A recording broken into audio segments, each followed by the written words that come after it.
La Megilá de Sarai, de Eliezer Papo, meldado por Gustavo Hemos. Y aún también está, en su ser en tierra de sus enemigos, non los aborreceré, y non los desecharé por atemarlos, por baldar mi firmamiento con ellos, que yo Adonai su Dios. Y membraré a ellos firmamiento de primeros, que saquí a ellos de tierra de Egipto, a hoyos de las gentes, por ser a ellos por Dios, yo Adonai. Del Vaikra, capítulo 26, versículo 44-45. Capítulo primero. Los nuevos viejos empecillos en tierras ajenas. Era el año 973 de la Hijra, que conviene al año 1565 del nacimiento de su Salvador para los cristianos. Para los judíos, el año era 5316 de la creación de la humanidad.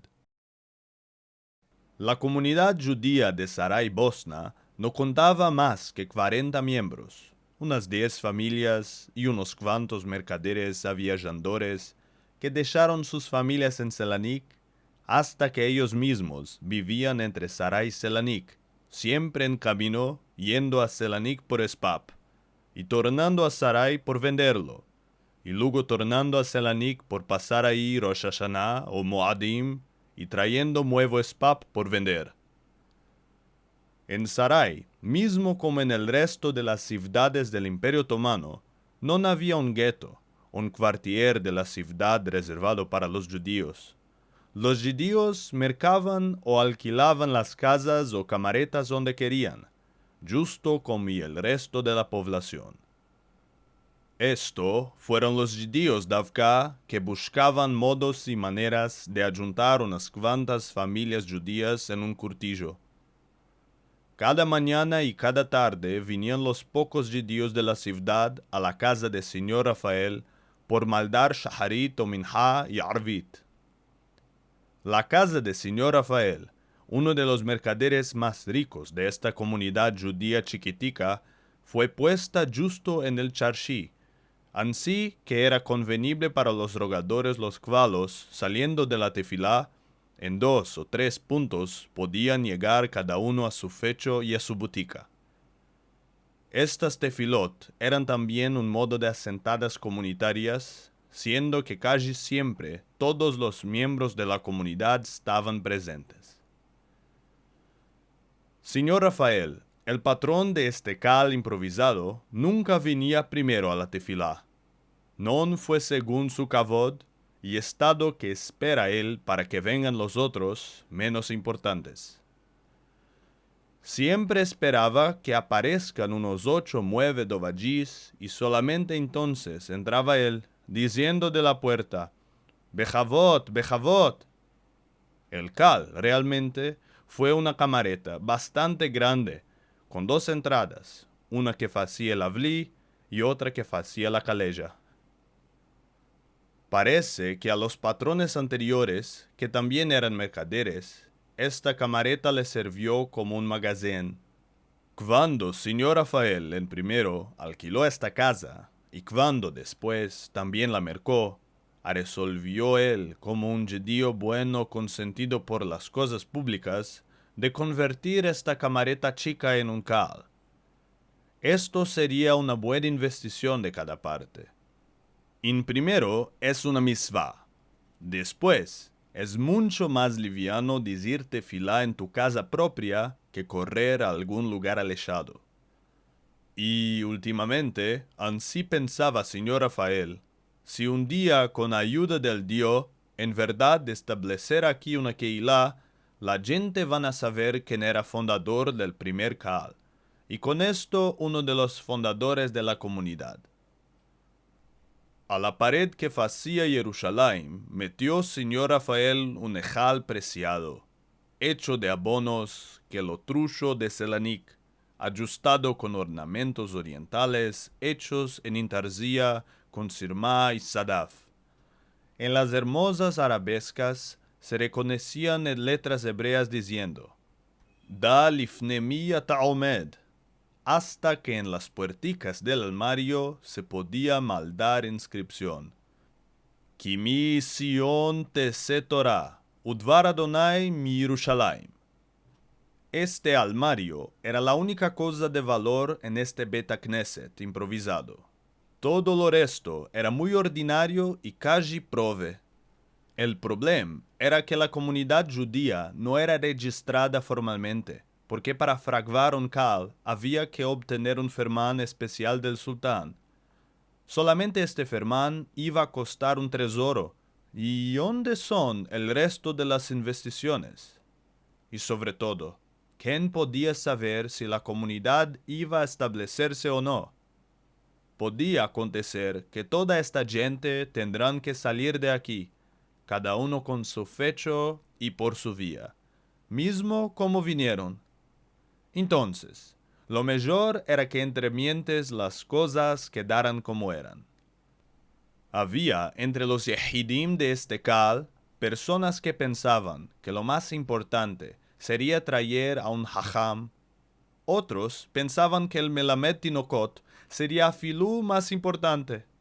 Mas otros pensaban que había de edificar un cal y solamente después traer a un hajam que, por primer tiempo, sería también como melamed tinokot. Había también otras opiniones. El número de las kvalas, por las razones desconocidas, coincidía con el número de los miembros de la comunidad. Este día, uno de los primeros dovadís era señor Isaac Calderón, otrún rico mercader. Afuera de él y señor Rafael, el resto de esta comunidad chiquitica eran gente de la clase media y menos. Entrando, Isaac empezó de la puerta a decir Zemirot. Uno de los presentes, Daniel Machoro, no pudiendo sostenerse, dijo a su compañero, a Aarón Cabezón, en una voz baja: «Estoy pronto de dar un ducado entero para saber por qué este se hizo sadik». «No es sin algún zahar grande», le respondió el compañero. Entre mientes, el cal se hinchó de la gente, y Isaac subió a la teva cantando el Baruch Sheamar. En el aire se podía sentir que algo non de cada día le pasaba a Isaac.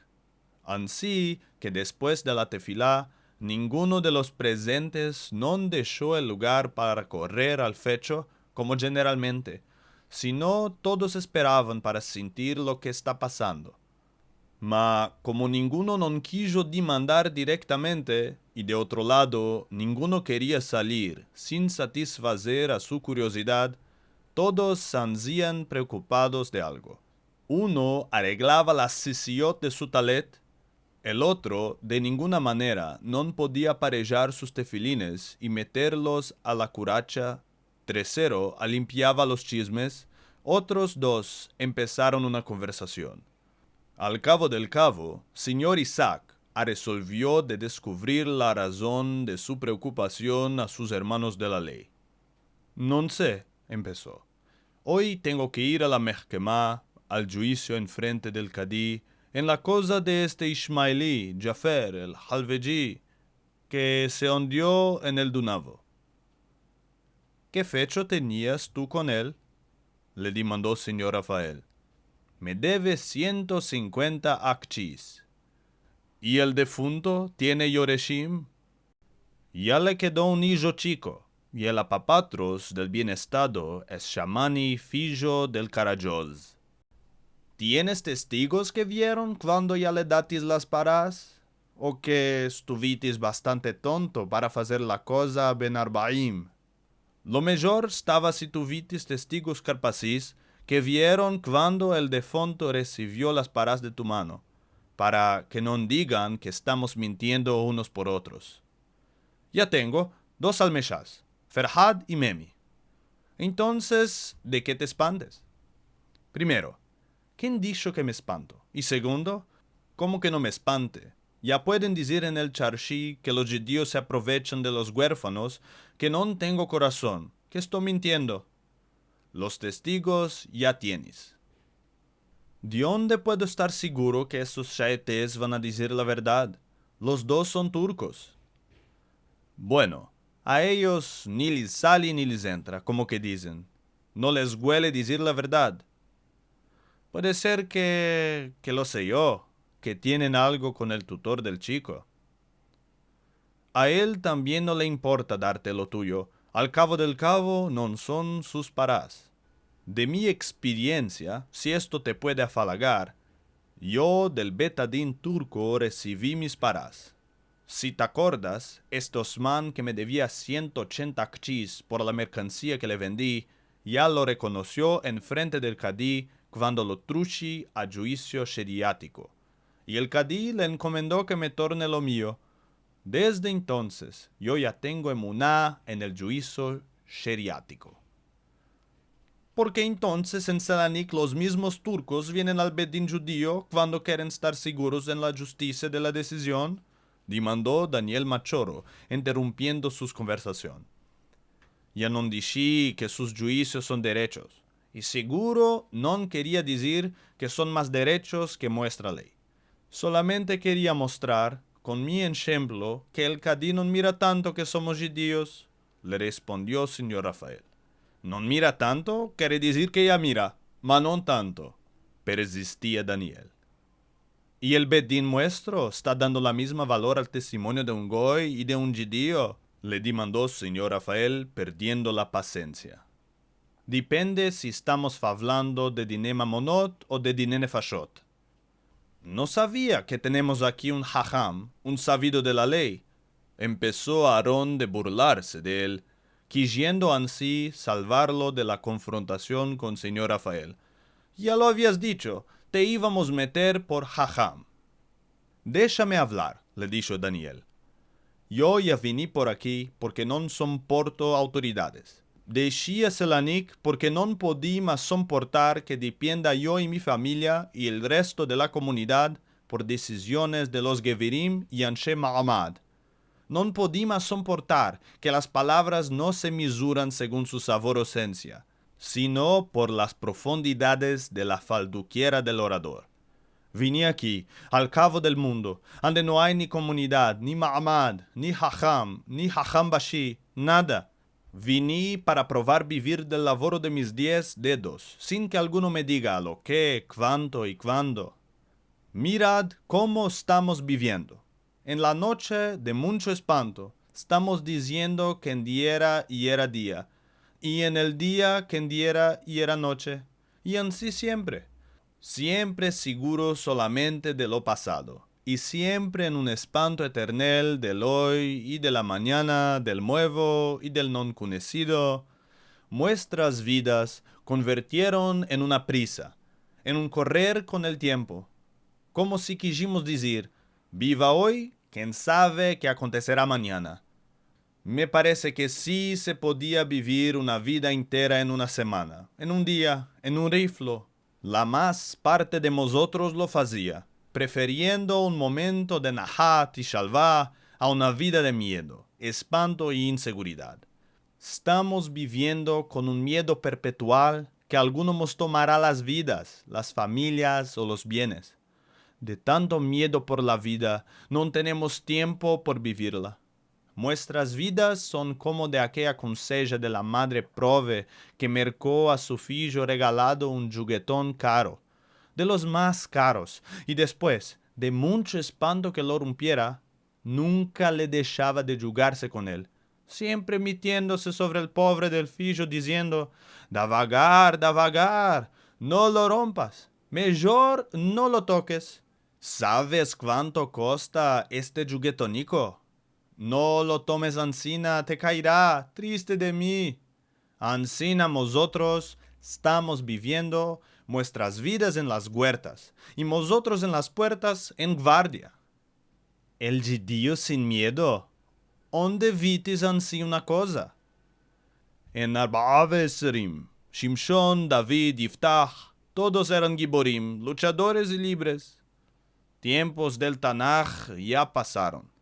Fuerza por lucharmos no tenemos, y los enemigos nuestros, Yimach Shemam, son muchos. Así que estamos dependientes de la merced de nuestros dushmanes.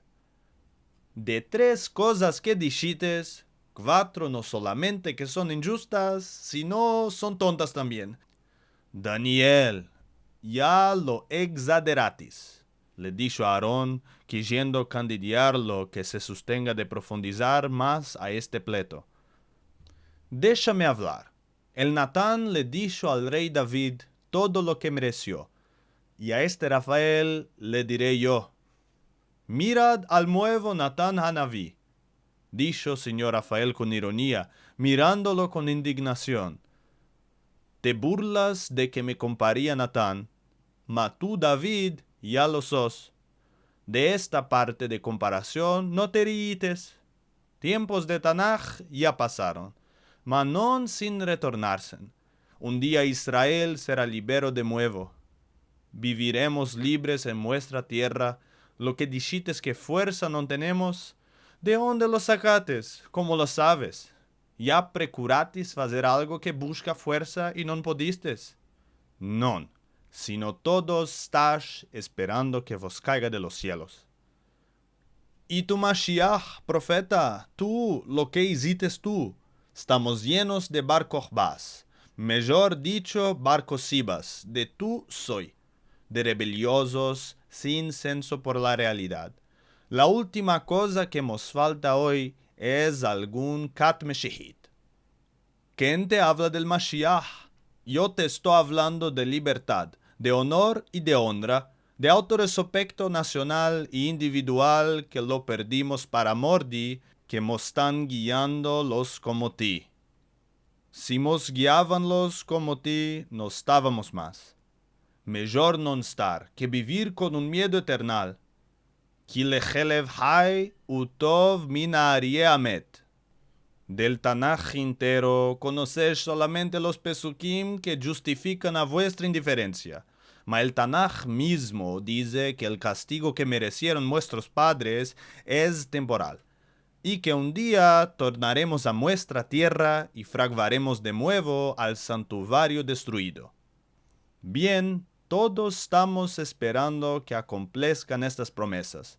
El santo bendito él sabe su hora. ¿Y quién es que le va a decir lo que estás haciendo? ¿Y lo que es si todas estas promesas son al Tenai? Lo que es si la otra parte también, nosotros yani, tiene que hacer algo para que el Dios bendito haga su parte del birit. Nosotros tenemos que ser buenos judíos. Lo que para ti significa que tenemos de hacernos parafollosos. Sí, tenemos que hacernos más judesmosos. Y si entonces promesas divinas no se acomplezcan, de hacernos más y más follosos. Sí. ¿Y hasta cuándo así? Hasta que el santo bendito él se apiade de nosotros y nos torne a Sion. ¿Por qué piedad? Dijites que nuestra parte en contrato es hacernos más follosos. Si nos fizimos follosos, entonces ya está. No manca piedad, no manca nada. Automáticamente tendremos la Geulá. ¿Sí o no? Bien. Bien no es sí y también no es no. Entonces sí. ¿Sí? ¿O entonces sí? Sí. Babajadas. Desde que salimos de nuestra tierra, nos estamos haciendo más y más religiosos. Y todavía no tenemos lo que en tiempos del Tanaj tuvieron los más grandes pecadores. La autonomía nacional para vivir libre según la Torá. Es por sus pecados mismos que no lo tenemos.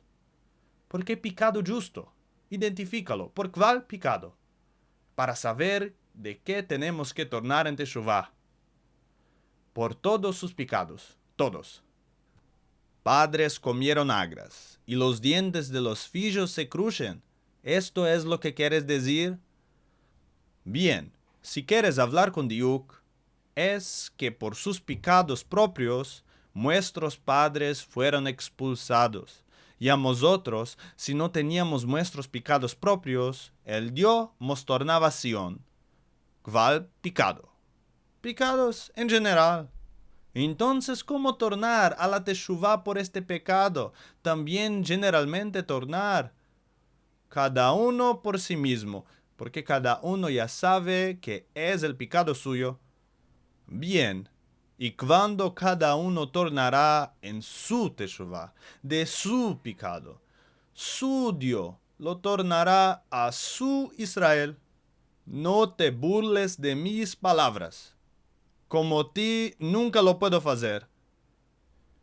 Los presentes escuchaban a esta conversación, maravillados hasta tal grado que ninguno nos escordó de detener a dos pletadores. Ni quisieron ni supieron cómo. Isaac, que tenía otras preocupaciones, salió, y los otros, para mordi de la discusión, a Filú no metieron tino en su salida. Viendo que su marido por tanto no sale del Beta Knesset, Rachel, la mujer de señor Rafael, entró, y viendo que todos los hombres están ahí, se avergüenzó y cerró a la puerta. Su entrada los tornó a la realidad. Como si estaban saliendo de alguna levaya o de alguna sentada conspirativa, salieron sin hablar entre sí y sin mirarse en los ojos. Cada uno pensaba de sí para sí sobre las cosas que dijeron los dos.